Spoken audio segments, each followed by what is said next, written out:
بسم اللہ الرحمن الرحیم۔ السلام علیکم ورحمۃ اللہ وبرکاتہ۔ صحابہ اکرام رضی اللہ تعالی عنہم اجمعین معیار حق ہے۔ قرآنی آیات کی طرح کئی احادیث اس پر دلالت کرتی ہے۔ میں مختصراً صرف 2 احادیث کی نشاندہی کرتا ہوں۔ نبی کریم صلی اللہ علیہ وسلم کا فرمان مبارک ہے، علیکم بسنتی وسنت الخلفاء الراشدین المہدیین، تم پر میری اور خلفائے راشدین مہدیین کی سنت پر عمل کرنا لازم ہے۔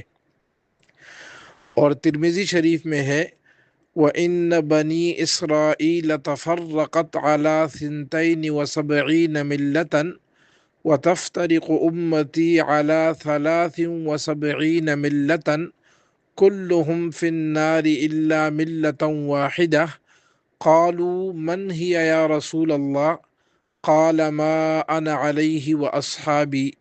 نبی کریم صلی اللہ علیہ وسلم نے فرمایا کہ بے شک بنی اسرائیل 72 فرقوں میں بٹ گئے تھے، اور میری امت 73 فرقوں میں بٹ جائے گی، سب کے سب جہنم میں جائیں گے سوائے ایک جماعت کے۔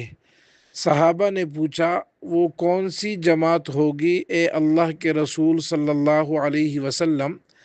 نبی کریم علیہ السلام نے فرمایا، ما انا علیہ و اصحابی، جنت میں جانے والی جماعت وہ ہوگی جو میرے اور میرے صحابہ کے طریقے پر چلیں۔